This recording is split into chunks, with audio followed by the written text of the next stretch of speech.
In the summer of 1993, an ordinary family vanished without a trace.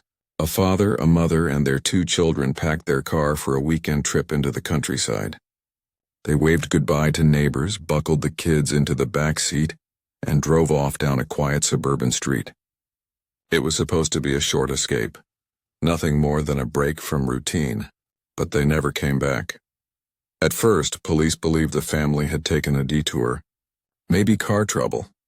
Maybe they'd stopped at a motel without checking in. But hours turned into days and days turned into weeks. Their house remained frozen in time, lights still set on timers, dishes drying in the rack, the father's work shoes lined neatly by the door. It was as if they had simply stepped out of their lives and vanished into the trees. For years, rumors replaced answers. Some whispered of a runaway. Others believed the family had been victims of foul play. But there was no proof. No bodies, no car, no sign of what happened on that final drive. Then, 21 years later, police made a discovery deep in the woods. Hidden under layers of brush and soil was the family's car, rusted and broken as if the forest itself had swallowed it whole. Inside lay fragments of a story that was never meant to stay buried. If this happened in your town, what would you believe?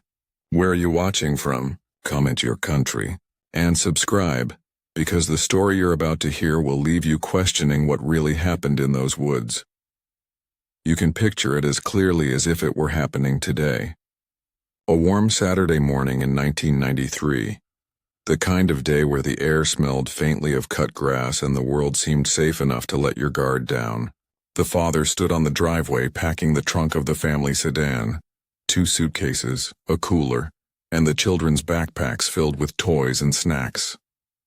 The mother called out to the kids, reminding them not to forget their jackets even though the sun was already climbing high. Neighbors waved as they passed, offering the kind of casual smiles people give when everything seems ordinary. Nothing about that morning suggested that by nightfall the family would be gone. You can almost feel the rhythm of the moment. The father closes the trunk with a firm thud. The children scramble into the back seat, fighting over who gets the window. The mother buckles herself in, turning to smile at her husband as he adjusts the rearview mirror. A normal family, a normal weekend trip. They roll out of the neighborhood, the car turning right at the stop sign. That was the last time anyone saw them alive. Hours passed before anyone noticed something was wrong. At first, their absence seemed harmless. A weekend trip could easily stretch into Sunday. Phones went unanswered, but people assumed they were out of range or too busy enjoying themselves. By Monday morning, though, alarm bells began to sound. The father's boss called the house when he didn't show up for work. The children's school marked them absent. The mailbox overflowed with letters. Their home was still and untouched. A frozen photograph of routine interrupted. Police were called and the search began. Officers walked through the house, noting the details that made the absence impossible to explain away. Dishes still drying in the rack. The father's work shoes lined neatly by the door. A half-read newspaper folded on the table. The calendar pinned to the fridge with every appointment carefully marked, and nothing suggesting a sudden trip. It was as if the family had planned to come back later that evening but never had the chance. But wait. The shocking part came next. Neighbors remembered the car leaving, but no one remembered it coming back. No security footage existed. The family's credit cards showed no activity. There were no calls from payphones, no hotel check-ins, no emergency room admissions.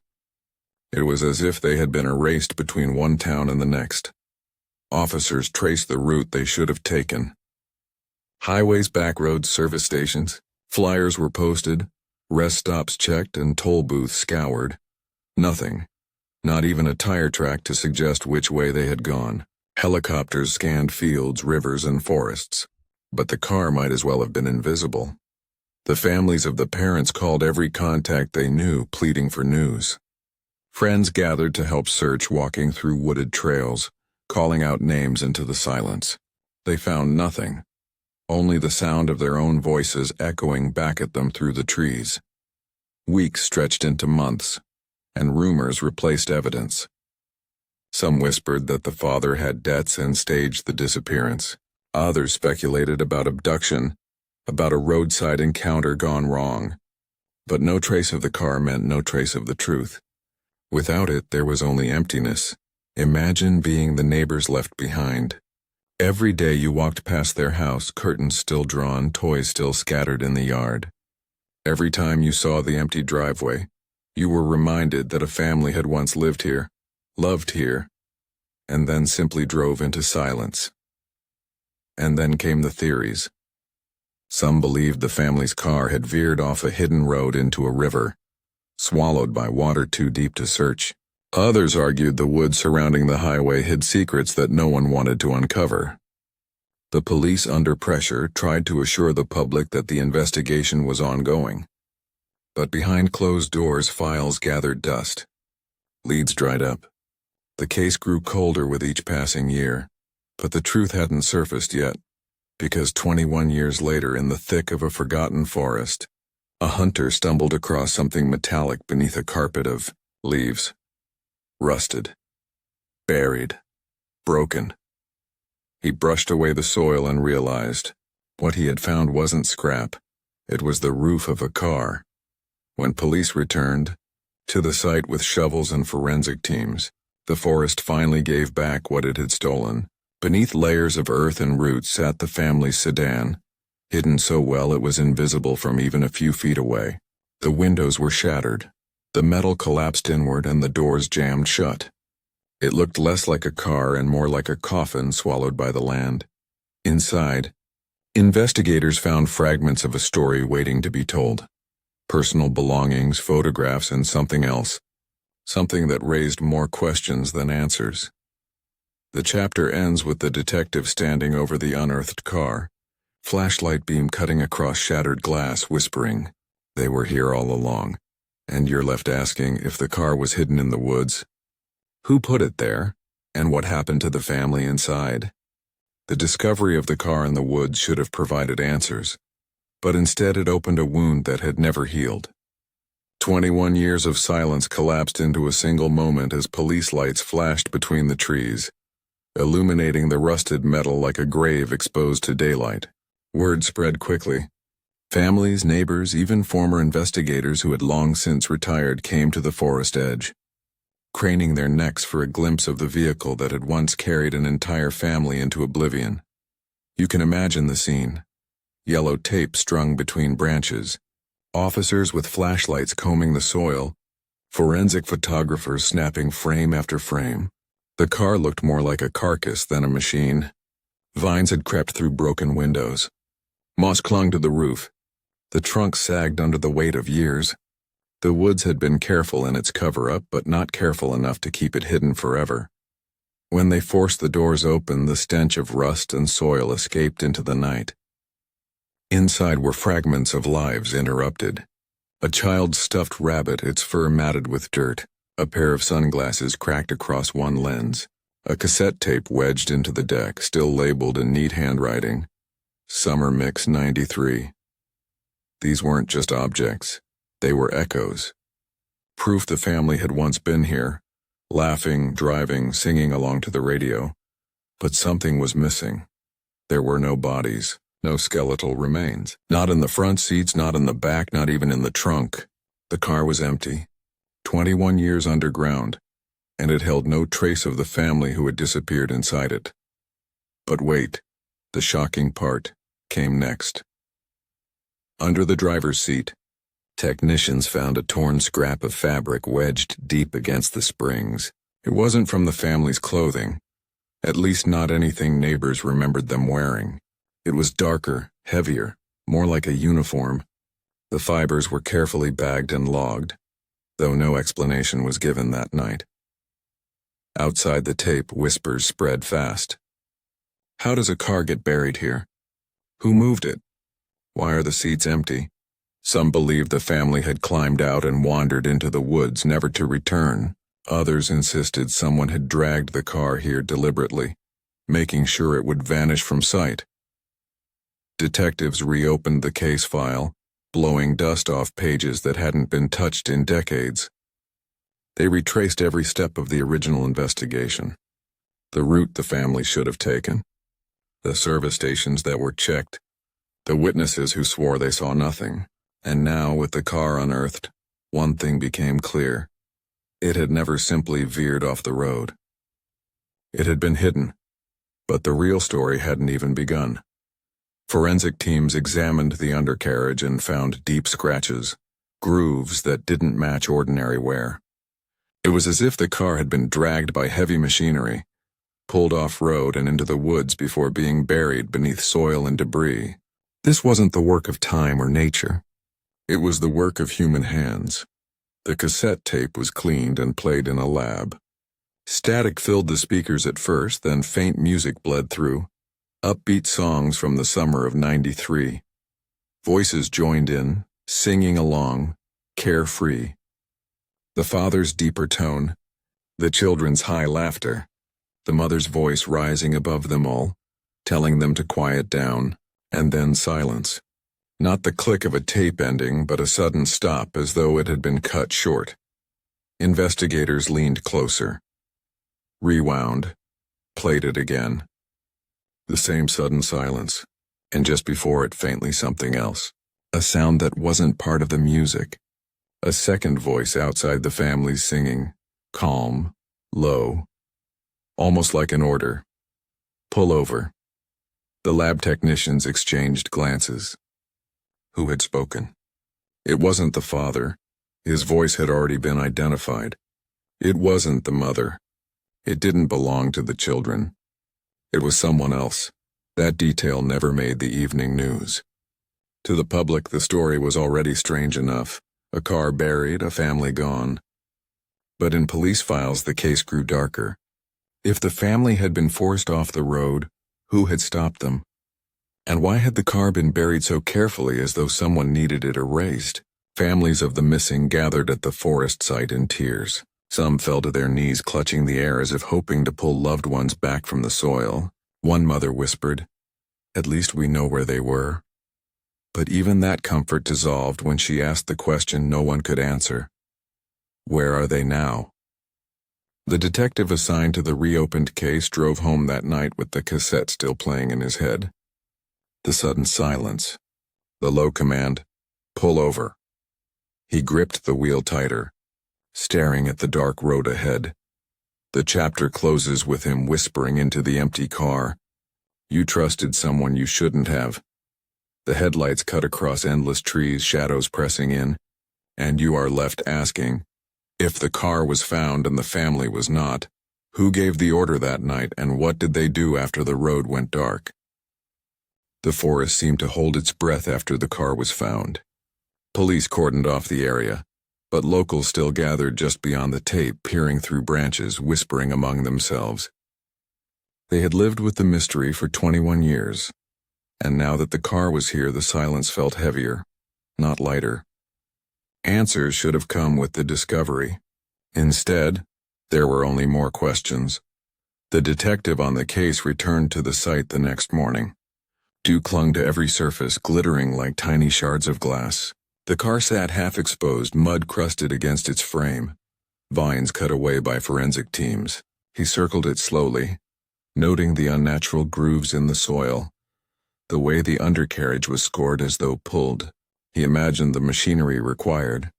A tow truck, perhaps, or something stronger, to drag it so far into the woods. This was not a car that simply veered off-road. This was a car hidden. Inside, evidence techs cataloged each item. The stuffed rabbit, the broken sunglasses, the cassette labeled Summer Mix 93. But it was the smaller details that struck hardest. A child's shoe wedged beneath the front seat, its laces still knotted tight. A family photo tucked into the visor, edges curled from humidity. A purse containing IDs, credit cards, and a small gold ring. Nothing suggested preparation for disappearance. Everything suggested interruption. But wait, the shocking part came next. The torn fabric found under the driver's seat was analyzed, and the results confirmed suspicion. It wasn't from casual clothing. It was heavy, industrial, matching the weave of uniforms worn by local law enforcement in the early 1990s. The detective stared at the report, his pulse hammering. Someone in uniform had been in that car. That revelation was not shared with the public. Officials were careful to control the story. They spoke only of the ongoing investigation, urging patience. But families already knew patience was a prison. They pressed harder, demanding transparency. One father shouted at a press conference, "If they were taken, tell us who took them." He was escorted out before anyone could answer. The detective replayed the cassette tape in the lab. Music, laughter, the family's voices. Then the faint, calm command, "Pull over." He listened dozens of times, each repetition sinking deeper. The voice carried authority. Not a threat, not desperation, but the tone of someone used to being obeyed. Theories began to splinter. Some whispered about rogue officers abusing their power. Others speculated about a cover-up, about secrets too dangerous to reveal. Conspiracy forums thrived, pointing to every unsolved case in the region as proof of a pattern. But the detective stayed anchored to what he could touch: the car, the tape, the fabric. Still, the truth hadn't surfaced yet, because another lead emerged. A retired road crew worker came forward after seeing news reports. He recalled a strange night in late 1993, when his team had been ordered to close off a back road near the forest. They were told it was for drainage repairs, but when they arrived, the soil already looked freshly turned. "We thought it was odd," the man admitted. "The ground smelled like gasoline. Didn't seem right for drainage." He shrugged, ashamed. "We just did what we were told." The detective's heart sank. The timeline fit. The family disappeared in the summer. By autumn, the car may have been moved, relocated, hidden again before suspicion could mount. That night, he drove to the stretch of road described by the worker. Parking at the shoulder, he walked into the trees. The forest closed around him, thick and silent. He could almost imagine headlights weaving through the dark. A car forced to pull over, doors opening, voices raised. The silence felt alive, as though listening, and then another discovery shifted everything. In the car's trunk, beneath rotted carpeting, investigators found faint impressions etched into the metal. Numbers and letters scratched clumsily as if by a desperate hand. Most were illegible, but one line stood out: "Help." The detective pressed his fingers to the marks. They weren't random. They were carved with intent. Someone had been alive long enough to leave a message. The chapter closes with him standing over the trunk, flashlight beam illuminating the scratched word. His voice cracked as he whispered, "They tried to speak." And you are left asking, if the family carved a plea for help, who silenced it? And why were their voices erased for more than 2 decades?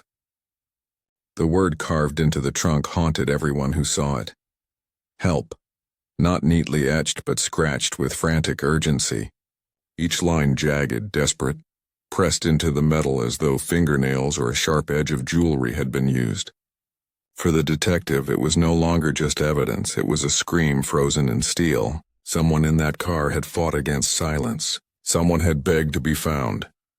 The discovery was kept quiet, sealed in internal reports. Officials feared releasing it would stir chaos, but whispers leaked anyway. Families of the missing began to ask sharper questions. At vigils, they held candles in one hand and photographs in the other, demanding, if they asked for help, why didn't anyone answer? The detective's mind replayed the tape again. Voices singing, the abrupt silence, and that calm, commanding tone. Pull over. He connected it with the torn uniform fabric, with the grooves under the car as though dragged, and now with the word in the trunk. This wasn't disappearance by chance. It was control. But wait, the shocking part came next. Forensic analysts revealed something almost unbelievable. The help scratch contained faint residue of dried blood in the grooves. It wasn't enough to type fully, but it proved the message had been carved under duress, not in idle vandalism. The detective gripped the lab report until his knuckles whitened. Whoever made that mark had bled for it. He went back to the woods where the car had been buried. This time, he didn't just look at the site as a crime scene. He imagined the night it happened. Headlights flooding the trees, a vehicle pulled off-road, doors forced open. He pictured uniforms glinting in dim light, a family stumbling out confused, children crying as orders were barked. Then the car dragged, hidden, sealed away. The woods had absorbed it all and for 21 years had told no one. Still, the truth hadn't surfaced yet, because another witness stepped forward. A hunter who in the autumn of 1993 had been deep in those very woods recalled hearing something strange. Engines, more than one, at an hour when the forest was normally silent. He remembered beams of light moving through the trees and then a sudden stillness. He told no one at the time, afraid he'd be accused of imagining it. Now older and shaken by the news, he confessed. "I heard a woman's voice," he whispered, screaming for someone to stop. The detective added it to his growing board of evidence. Every thread tied to the same pattern. They hadn't vanished on their own. They had been intercepted, but the real story deepened when technicians enhanced the final seconds of the cassette again. Beneath the static, almost lost, a second command surfaced. Not just pull over, but afterward, colder, sharper. Take them out. The room where the audio was played went silent. The detective wrote the words slowly, each letter heavy with finality. Someone had spoken them with authority, not panic. And once spoken, the family had never been seen again. Why then was the car left behind at all? Why bury it instead of destroying it completely? That question gnawed at the detective. It suggested something unfinished. Either a mistake or a message left behind for those who dared to dig. He returned to the family's house, long since sold and resold. The new occupants allowed him inside. Though renovated, some things remained unchanged. The narrow hallway, the scuffed banister, the front window that still looked out onto the driveway where the family had last waved goodbye. He stood there in silence, imagining the moment frozen in time. Doors slamming, neighbors waving, the beginning of a journey that never returned. Back at his office, he spread the evidence again. The torn fabric, the scratched plea, the audio commands, the grooves beneath the car, the hunter's testimony, the retired road crew's memory of fresh soil. The pattern was undeniable. But when he pressed higher-ups for military or police involvement, doors slammed shut, files went missing. Colleagues warned him, "Stop digging or you'll join them in the dark." But the detective couldn't stop. One evening, as he left his office, an envelope was slid under his windshield wiper. Inside was a single photograph. It showed the forest clearing where the car had been found, but taken years earlier before its discovery. The soil was freshly packed, branches arranged deliberately to conceal the mound. Across the back of the photo, scrawled in block letters, were 3 words: "You're getting close." The chapter closes with the detective standing under a lone streetlight, the photo trembling in his hand. His eyes searched the shadows, knowing someone had been watching him, guiding him, maybe even warning him, and you're left asking, if someone knows the truth, why feed it in fragments, and how much closer can he get before the same silence claims him too? The photograph was proof that someone had been there long before the hunter stumbled on the car. Proof that the burial hadn't just been rumor or imagination, it had been deliberate, covered up so carefully it took 2 decades for the forest to loosen its grip. The detective pinned the photo to his wall, staring at the words on the back. "You're getting close." He couldn't decide if it was encouragement or a threat. The edges of the case had always been blurred, but now it felt like he was standing in the center of something orchestrated. Someone had guided him this far. Someone wanted him to follow, step by step, like a hound chasing a trail only the master controlled. He replayed the cassette yet again. The command still pulsed in his ears. "Pull over." The family's laughter cut short. And then, beneath the static, that colder phrase, Take them out. Each time he listened, he caught nuances, pauses, tones that made it clearer. This wasn't a stranger shouting through chaos. It was procedure, delivered by someone used to obedience. But wait, the shocking part came next. An evidence technician quietly slipped him another file. She had examined the soil samples clinging to the car's undercarriage. Mixed in with the forest dirt were particles of asphalt and residue from road paint, the kind used to mark lanes on highways. The grooves etched into the undercarriage suggested the vehicle had first been dragged across paved surface, then hauled into the woods. The burial site wasn't where the family disappeared. It was where the story was meant to end. The detective's pulse quickened. The car hadn't simply been dumped. It had been transported. And that meant machinery, manpower, planning. This wasn't random violence. This was organized. Still, the truth hadn't surfaced yet, because another witness came forward decades late. A retired state trooper, gaunt with age, admitted to being called out to a remote stretch of road the very night the family vanished. They told me to block off traffic. Said it was a training exercise. Just for an hour. I didn't think much of it. His eyes darkened. But the road I blocked? That's the one that runs straight toward those woods. The detective jotted the detail down, his pen trembling. A training exercise. A road closed. A family intercepted. It all fit too neatly to ignore. Meanwhile, the photograph of the burial site gnawed at him. Who had taken it? The angle suggested someone standing watch as the car was lowered. Branches arranged, soil packed down. If this anonymous source had been close enough to photograph it, were they part of it? Or a witness too afraid to speak until now? The families gathered again, this time outside the courthouse. Their chants filled the air. Where are they? Where are they? Some carried enlarged copies of the car unearthed from the soil. Others clutched candles, flames flickering in daylight.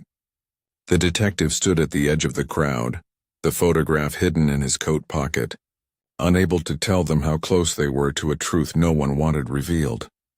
But the real story deepened when another package arrived at his office. No return address. Inside was a strip of magnetic tape spooled onto a reel accompanied by a single typed line. Uncut. He threaded it through an old player, his hands clammy. The tape hissed to life. At first it was the same as the black cassette. Music, laughter, the order to pull over. But then the difference struck him. The tape didn't end where the cassette had. It continued. Voices shouting. Children crying. Doors slamming. And then the unmistakable sound of boots striking pavement. The detective's chest constricted as the voices grew faint, fading into the distance. The family had been pulled from the car alive. The trunk slammed shut. The tape ended there. He sat frozen, the reel spinning uselessly. The family hadn't died in that car. They had been taken. That revelation shifted everything. The buried car wasn't a grave. It was a cover-up. The chapter closes with the detective leaning back in his chair, the word uncut echoing in his head. He whispered, "So you walked them into the dark, and you're left asking, if the family was removed alive, where did they go, and who carried them deeper into silence?" The uncut tape was heavier than any case file. It sat on the detective's desk like a living thing, its hiss still lodged in his ears. Voices screaming, boots striking pavement, the trunk slamming shut. The family hadn't died in the car. They had been taken. That single fact rewrote 21 years of silence. He leaned back, staring at the ceiling, the word uncut looping in his mind. Someone had gone to great lengths to preserve this version, then hide it away until now. Whoever mailed it wanted him to know the truth, but only in fragments, always enough to torment. Never enough to finish the picture. The next morning, he visited the storage facility where the unearthed car was kept under lock. The smell of rust and damp soil clung to the air. He opened the trunk again, shining his flashlight across the scratched word help. This time he listened harder. In his imagination, the scratches weren't silent, they screamed. He saw hands clawing in the dark, carving letters, bleeding into metal. He whispered, "You weren't lost here. You were moved, but wait." The shocking part came next. Lab results on the trunk floor came back with more than blood traces. They found fibers from rope, strands frayed as if pulled tight. Someone had bound them before taking them. The detective's stomach knotted. This wasn't a chaotic abduction. It was planned, systematic. He thought again about the retired trooper's words. A road closure, called a training exercise. He mapped the blocked road against the burial site, then overlaid the timeline from the tape. It aligned too neatly. The family was stopped, pulled over by authority, dragged out. The car buried in the woods. An entire disappearance executed under the cover of uniforms and procedure. Still, the truth hadn't surfaced yet, because another package arrived. Inside was a photograph, this one clearer than the rest. It showed 4 chairs in a warehouse, metal folding seats arranged in a row. On each chair sat a single item, a child's shoe, a purse, a man's watch, a photograph in a cracked frame. Across the bottom of the image, scrawled in black marker, "They were here." The detective's chest tightened. If real, this wasn't just evidence. It was staging, an exhibit of what had been taken. But who arranged the chairs and why send the photo now? He showed it to no one, not even his closest colleagues. Something told him these packages were not meant for official files. They were breadcrumbs leading only to him. He returned to the families with empty hands. He couldn't tell them about the fibers or the warehouse photo or the uncut tape. He stood in the back of a vigil as candles flickered against the night, listening to mothers whisper their children's names like prayers. A father shouted into the air, "If you're out there, we'll never stop looking." The detective lowered his eyes because he knew the truth might be worse than death. It might be silence, permanent and planned. But the real story deepened when the audio lab enhanced the last seconds of the uncut reel. Beneath the slam of the trunk, faint but undeniable, another voice slipped through. It wasn't an order this time. It was a plea. A child's voice, cracking, terrified, whispering one word, "Please." The detective gripped the table as tears stung his eyes. The word was so small, so fragile, yet it carried more weight than any report or photograph. It was proof of humanity, proof of suffering, proof that the family hadn't gone quietly. He knew then that the case was no longer just about solving a mystery. It was about preserving their voices against a machine designed to erase them. The chapter closes with him pinning the warehouse photo to his corkboard, the word, "Please," written beneath it in red ink. He whispered into the empty room, "I hear you." And you're left asking, if someone preserved these fragments for decades, are they a witness trying to reveal the truth or the very architect of the silence, still pulling strings in the dark?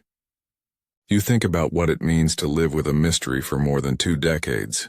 It isn't just the absence that gnaws at you. It's the weight of everything left unsaid. Imagine being one of the children who grew up in that neighborhood, watching the empty house across the street slowly rot, the curtains yellowing, the mailbox rusting. Imagine walking past it on your way to school and wondering how 4 people could simply vanish into the woods, while the world pretended it was just another unsolved case. By the time the car was unearthed, that silence had already eaten half of a generation. The detective knew this better than anyone. His office had become a museum of absence, photographs pinned in uneven rows, cassette reels stacked on shelves, envelopes with no return addresses. In the center of the corkboard was the word he had written in red, circled again and again until the paper tore. "Please." A child's plea caught on magnetic tape, small enough to miss but impossible to forget once heard. He listened to it nightly because forgetting was the same as letting them vanish all over again.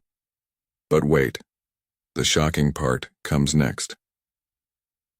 One night, as he replayed the tape, he noticed something he hadn't before. In the seconds after the trunk slam, between the child's voice and the silence, there was a faint hum. Not the hum of static, not the ocean. A mechanical hum. rhythmic like a generator or perhaps the low idle of a truck engine.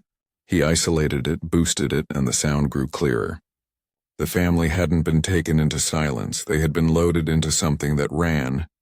That detail burned through him. Whoever took them didn't just leave them in the woods. They transported them. Somewhere beyond the burial site, another destination waited. The detective returned to the warehouse photo. 4 chairs. Items placed like exhibits, the message "they were here" scrawled at the bottom. He couldn't shake the feeling that the hum on the tape and the warehouse staging were connected. If the family had been moved, was that warehouse the place they were carried to? Were the chairs arranged as a taunt? Or as proof that someone had once tried to keep track of them? Still, the truth hadn't surfaced yet, because the next package to arrive wasn't a photo. It was a map. A topographical chart of the forest region, creased from years of folding. Red ink slashed across one area with the words, "Search here." The detective traced the coordinates. It wasn't near the burial site, but farther out, deeper into restricted land once used for government training exercises. A place civilians were told to avoid. He stared at the map under the glow of his desk lamp, the red ink glaring like an accusation. He wrestled with the decision. Going there meant stepping into territory guarded not by locks but by silence enforced from above. But if he ignored it, the families would never have their answer. So he went. The forest was thicker there, the trees older, branches clawing together to blot out the sun. He followed the map step by step, the silence around him broken only by the crunch of his boots and the distant caw of crows. Hours passed before he found it. A clearing with concrete foundations sunk into the soil, the skeleton of a structure long abandoned. Rusted beams jutted from the earth. Graffiti scarred the walls, but one thing stood out. In the center of the clearing lay 4 rusted folding chairs collapsed in the dirt. The detective froze. His flashlight swept the scene. The chairs were the same type as those in the warehouse photograph. He knelt, brushing dirt from the seat of one. A faint mark remained where something had once rested, a round outline like the bottom of a purse. The hair on his arms lifted. Whoever sent the photo had not staged it from memory. They had been here. But the shocking part came next. On one of the beams, barely visible under a crust of rust, someone had scratched words into the metal. They were faint, almost erased by time, but legible if you leaned close. "We were alive." The detective's breath caught. The words weren't dated, but they were placed with purpose. The family, or at least one of them, had been here after the disappearance. He staggered back, the forest closing in around him. The evidence pointed to something darker than abduction. This wasn't a disappearance at random. It was captivity. Still, the real story hadn't even begun, because as he photographed the beams and chairs, he noticed something else. Fresh footprints in the soil. Not decades old, not relics recent. Someone had been here before him, watching, perhaps even waiting. He felt the weight of eyes on him. The silence of the forest shifted, becoming thicker, hostile. He whispered into the clearing, "Who are you?" The trees gave no answer, but the feeling of being observed only grew stronger. That night back in his office, he laid the photos beside the others. 4 chairs in the warehouse.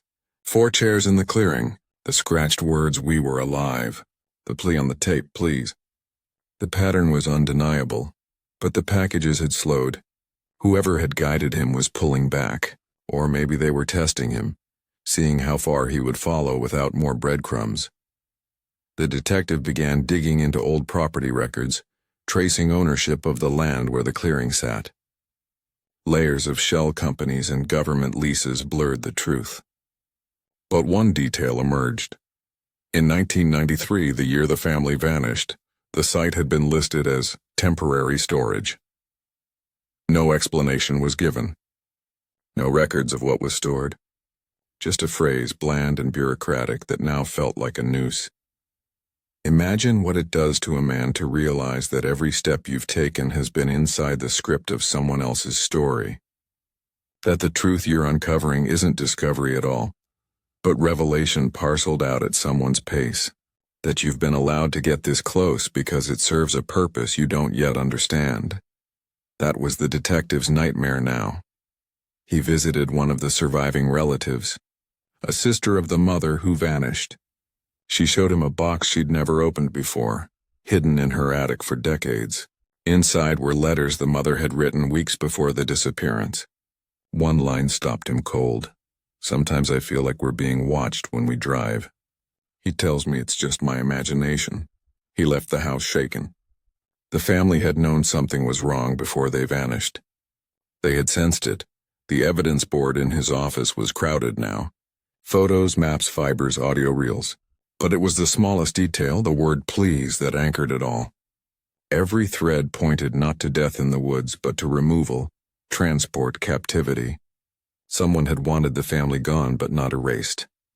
The chapter closes with him returning to the clearing one last time. Night presses heavy through the trees. His flashlight beams shaky against rusted beams. He kneels by the words, "We were alive," fingers tracing the grooves. And then from the darkness behind him a twig snaps. He turns, beam cutting across the trees, and two pale eyes stare back before vanishing into the black. You're left asking, if someone has been guarding this secret for decades, what will they do now that he's finally close enough to see them? The night takes shape around you as if the forest itself were a set that's been waiting 21 years for its final scene. You stand in the clearing with your breath hanging white in your flashlight beam. The rusted chairs collapsed like spent lungs, the words on the steel girder whispering back at you. We were alive. You say the line in your head 3 times because you're afraid that if you only say it once, it will stop being true. The twig that snapped behind you wasn't wind. It was foot on wood. You hold the light steady and say softly so the trees don't repeat it, "I know you're there." Nothing answers but the weight of someone's decision. That's the most dangerous sound of all. You don't chase what retreats. Not tonight. You back out of the clearing with the care of a diver leaving a wreck. Every step slow, mindful, the path memorized because you can't afford to look down. The map in your pocket is warm from your hand. The uncut tape waits at home in a shoebox with a different name written on it, because secrecy is a poor man's safe. On the drive back, you replay the last seconds you can't stop hearing. The trunk slam, the small voice saying, "Please," the low engine hum that means a vehicle idled where no vehicle should. When the road straightens and the trees thin, you almost say it out loud. They didn't disappear. They were moved. You lay the new photographs on your desk without turning on the overhead light. Just the desk lamp, just the pool of gold that leaves the corners shadowed. The 4 chairs in the dirt, the faint ring on one seat like the bottom of a purse, the beam with its sentence notching through rust.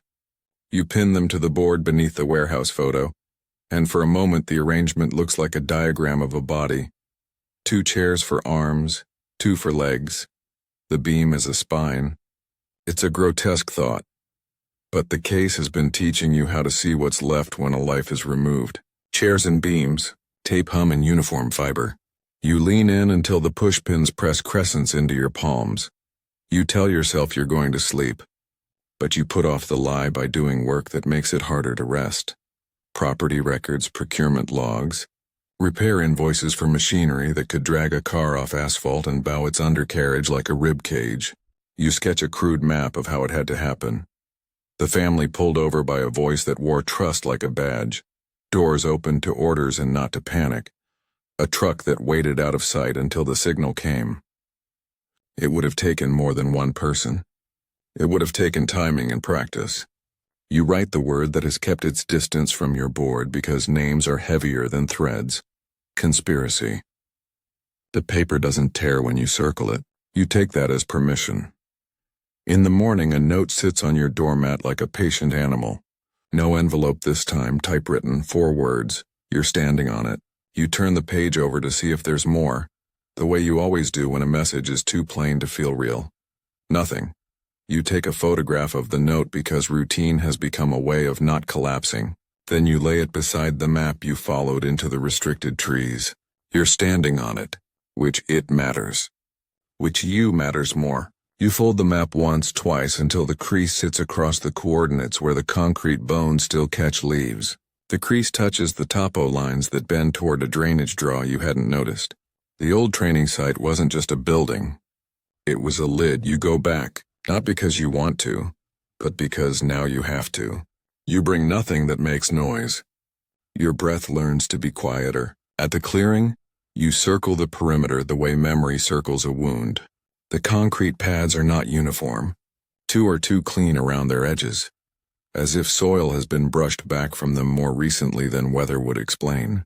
You kneel at the edge of the pad farthest from the beam and press your fingers into the seam where old concrete meets older earth. There's a lip, small, the kind that tools find even when eyes can't. You brush away needles and dirt until your nails are black. The lip becomes a line. The line becomes a square. But wait. The ground shifts in your hearing first. A throb, not wind, not a generator, a different mechanical animal, the faintest tick of a motion sensor holding its breath because you just stepped where you shouldn't. You freeze, light off, body a diagram of the word still. The throb fades. The forest resumes its camouflage. You understand you are not alone. And you understand you have never been alone here, not for one step of this. The square you've traced is a hatch. You know it the way people know when someone is lying to them without learning the tells. You know it because the case has taught you to feel what shouldn't be there. You mark the corners with pine cones because you're too old to trust your own eyes if you're forced to run and return. You back away. You bring air back into your chest slowly so the trees don't hear it. You leave. You do not return with a team. You do not call the number you could call and tell the truth in bureaucratic present tense. The last time you invited institutions into a silence, you watched your requests become misplaced, and your stapled affidavits turn into rumors. You go to the one place that still gives you something when you ask nicely. The county office where permits go to sit in beige folders. You ask for historical site plans of an area no one is supposed to admit exists. The clerk licks a thumb and flips paper into years that have forgotten they were important. She finds a diagram in a file that smells like old tape. The page shows a plan view of a temporary storage facility with 4 concrete pads and a central service chase labeled access. The hatch is a square. You trace the chase with your finger while pretending you are not shaking. The line runs from the hatch to a service road that was unpaved and to be covered post-removal. The word removal nearly knocks you into a chair. You nod a lot so you look like someone who gets answers and deserves them. The clerk smiles at you like people do when they feel they've done something small and good, without understanding the weight they've lifted. You say thank you like a prayer. You need leverage, not the kind that opens doors with keys, the kind that opens them with consequences. You copy the site plan and slide it under the door of a reporter who lost a sibling to a different case that ended with a press conference and no bodies. Attached is a sentence designed to make something large wake up. If I go missing, publish this with the tape. You tuck a duplicate into an envelope addressed to yourself with a date you pray you never have to honor. Open if no contact in 48 hours. It is theatrics and it is also survival. Then you go back to the hatch. The forest has decided it knows you now. Birds don't startle so much. Your shoes remember where the roots want them to trip. The pine cones mark your corners like loyal dogs. You whistle air through your teeth and start to clear the seam again. You expect sensors. You expect a voice that wears authority like a coat. You do not expect the sound that rises from beneath the concrete when your fingernail finds the first edge. Water. Not water moving free like a creek, water controlled. The soft constant of a flow that has been told where to go. There is infrastructure below. There is habit below. The hatch is not the entrance to history. It is the top of something that has never stopped being used. You lay your light flat and let it paint the world sideways. It catches the hairline crack you need. You wedge your multi-tool into it and do the kind of careful violence that makes hands ache for days. The corner lifts a whisper. You listen for bootsteps above, boots below. None. The concrete shifts with a complaint ribbed with rebar. You lift until your shoulders write a report to your bones. Under the square is a rectangle of black wider than your eyes are ready to count. A metal ladder drops into the dark. On the third rung down, the paint is not rust. It is a smear that never got washed, a memory of a hand that didn't have time to be careful. And in that moment, you know you are about to trespass against two kinds of laws, the one written and the one that keeps certain stories out of light. You descend anyway, because someone wrote please and someone else wrote, we were alive, and there isn't a line left you won't cross for a chance to make those two sentences shake hands. Cold breathes up from the tunnel. Your light gives you a corridor that was designed to feel anonymous. Corrugated sides, service conduits bolted at measured intervals, the floor scuffed by years of human feet attempting to leave no record of themselves except the one scuff makes. The hum you recorded on the tape has a cousin down here. It lives in the walls. It lives in the water that whispers in a pipe. At 20 paces, chalk marks begin. Not official. Fingertip chalk, the kind children use on sidewalks. Lines become tally marks, become a game of boxes, incomplete. Your light catches a curve and the end of a letter that might be M or W, or just the human need to make marks when time stops being hour-shaped. The corridor widens into a room, without furniture, and then another with a metal table and 4 anchor points in the floor exactly opposite each other like a geometry problem written by someone who never met the word mercy. You do not shine the light too long on the anchor points. Your hands shake anyway. But wait, there's something small in the corner, a piece of the world that refuses to be as silent as the rest. A plastic butterfly barrette. Purple once, now the color of forgetting. You squat until your knees crack and pick it up with fingers that want to break. It weighs nothing, and it is the heaviest thing you have ever held. In your head, you hear the uncut tape's last second, the plea you wrote in red on your board, the breath of a child who learned too early what? Please. All around you, the tunnel keeps being itself. It turns twice to convince you it could go on forever. Then chants echo back your softest noises to make you feel watched, even when you are not. On the fourth turn, your light hits a door. Not steel, not wood. A composite panel with a key cylinder that has learned the fingerprint of a single hand. You touch it the way you touch a photograph of the dead. The door answers your touch with silence. You knock, not because you expect someone to answer, because something in you still believes that doors are invitations more than walls. A footstep answers. Not behind you. Behind the door. You are not a hero in the ways movies teach. You do not kick. You do not demand. You do the thing a person does when he is out of rehearsals. You say, soft as if speaking to a child under a bed, it's been 21 years. The corridor makes your voice sound steady because it wants you to believe your own luck. Another footstep. Then a voice so close to the one on the tape that your ears ring. You should have left.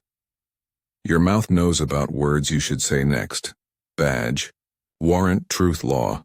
But the only one that gets out is a word you haven't allowed yourself to use since you wrote it in red. Please. The word hangs in the stale air the way a prayer does. It cannot be answered, it can only be heard. The lock turns once and then again, ritual more than function. The door opens a width of 1 coin. A sliver of light the color of old paper dies on your boots. An eye lives in the gap. It does not blink. Turn around, the voice says. Go home. The part of you that keeps secrets recognizes its sibling. The eye flickers to your hands, to the barrette, to the chalk on your trouser knee where you knelt beside the hatch. You don't want to see what's left, the voice says. There isn't any left.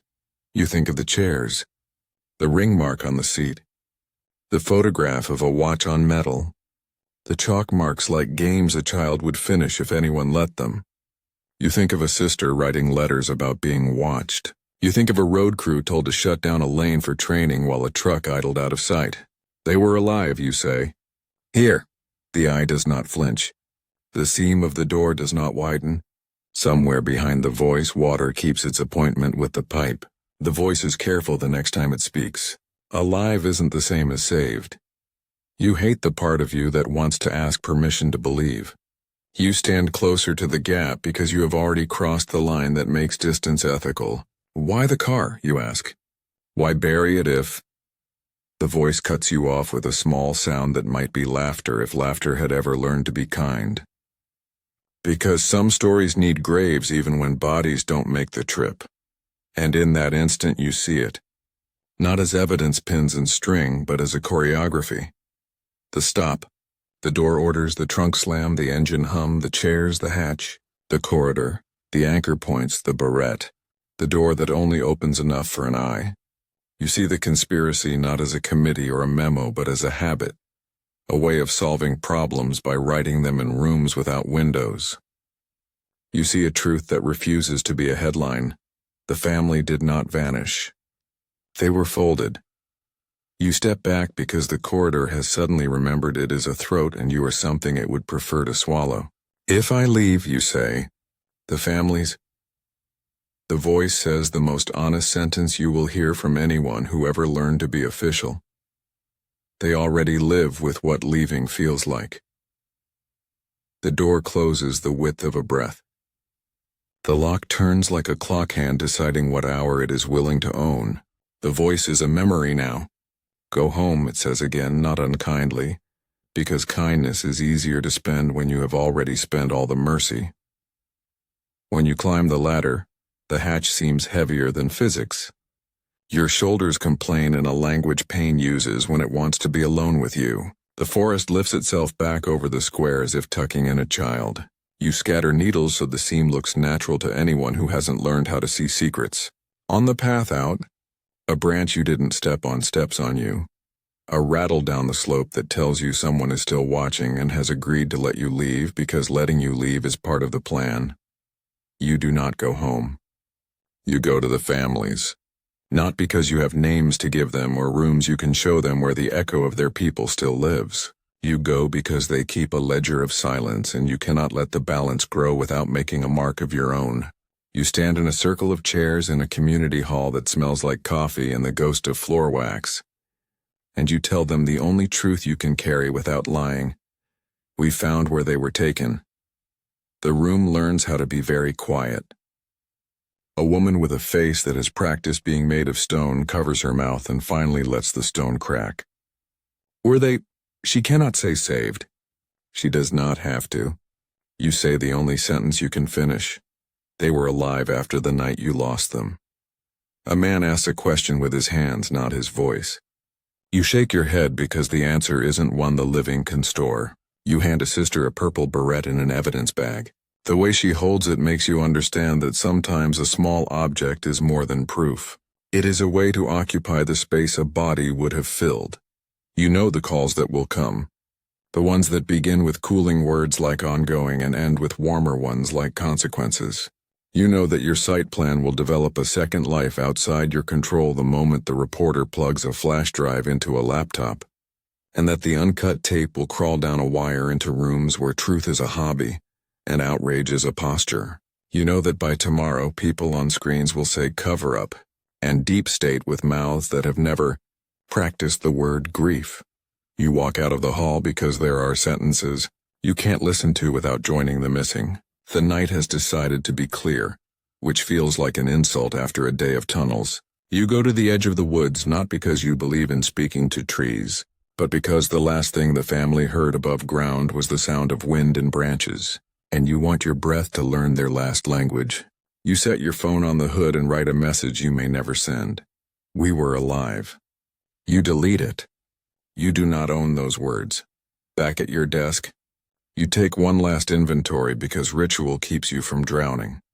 The tape, the barrette, the map, the chalk on your knee, the photo of 4 chairs, the photograph of the burial mound taken by a stranger years before the forest was done with it. The note that said you're standing on it. The plan view with the word access that turned out to be a promise rather than a label. You look at the board the way a priest looks at a wall where candles make each other braver. Your eyes land where they always do, on the red word in the center. You pick up the pen and add one small line beside it for the first time since you wrote it. Heard. You tell yourself you're going to write your report now, clean, clinical. The kind of document that maybe survives being filed by people who don't speak the language of loss. You open a new page and type the first sentence. On the 21st anniversary year of the disappearance, a hatch was located at coordinates. You stop. Your hands hover, uncertain which story to tell, the one that can be stamped received or the one that must be carried. The phone vibrates, unlisted. You answer anyway. The voice is the corridor in winter, cold, efficient, not unkind. There are places you don't put light, it says. You look at the board. You look at the barrette. You look at the empty chairs on your floor that you haven't sat in because sitting feels like giving up. There are places you hid people, you answer. The line is quiet long enough to be a confession. Then the voice says, some stories aren't meant to be solved. The call ends. You stare at the words on your screen and write the only sentence you can finish without being swallowed. We could not bring them back, but we can refuse to let them be erased. You think that's the end. It isn't. The next morning, a package you didn't order waits against your door. Inside, a family photograph you've never seen. 4 faces in a car, mid-laugh, summer light on their shoulders. On the back, in a hand you don't recognize but feel you've been reading for months, one line. If this is all you get, make it enough. You set the photograph on your desk between the plan and the tape and the barrette. And for a long time you do nothing but look. Because looking is a kind of prayer too. You don't solve it. You don't drag the corridor into daylight or pry open the door that opened a coin's width to tell you to go home. You don't attach a name to the voice that said alive isn't the same as saved. You keep the map. You keep the tape. You return the barrette. You write the report that can live in a file and a letter that can live in a drawer. And then you do the only thing left that feels like action. You tell the story out loud so it cannot be taken again. You tell it knowing someone will watch from the dark and decide whether you have earned the right to keep breathing. If this happened in your town, what would you believe? The official line that calls it accident and error, or the corridor that says procedure and door and anchor points and 21 years of silence built like a room? Would you call it a cover-up because that word feels too small against a tunnel that learned to keep water and voices? Would you tell yourself the family is beyond help? Or would you leave a porch light on anyway because hope is a habit the living need more than the dead? You stand at the edge of the woods one last time, the trees black against a sky that cannot remember any year but the present. You whisper into the branches the sentence you promised not to own and say it anyway because everything else has already been stolen. We were alive. The trees do not answer. The night keeps its end of the bargain. It does not take you today. You walk back to your car wondering if the person who watched you open the hatch will follow you home or simply wait for you to come back, because stories like this don't end. They circle. The case remains unsolved. The car was found. The hatch was lifted. The tape kept its plea. The chairs were counted. The door opened a sliver and then learned to be steel again. There are no names the law will say out loud. There are no graves that will carry flowers with the right dates. There is a corridor and there is a photograph of 4 faces in a summer car. And there is a purple barrette in a bag that now lives on a mantle where a family gathers to speak to someone who should be present tense and isn't. What do you believe happened in those woods? Was it a single rogue order carried out under the armor of a uniform? Or a system that learned to tuck lives into rooms without windows and call it procedure? Do you think the door behind the hatch opens again at night to let someone walk the length of the corridor and keep count of silence? Or do you think the story has already folded into itself so completely that the only proof left that they ever existed is the way you feel when you hear a child say please on a tape that was never meant to survive?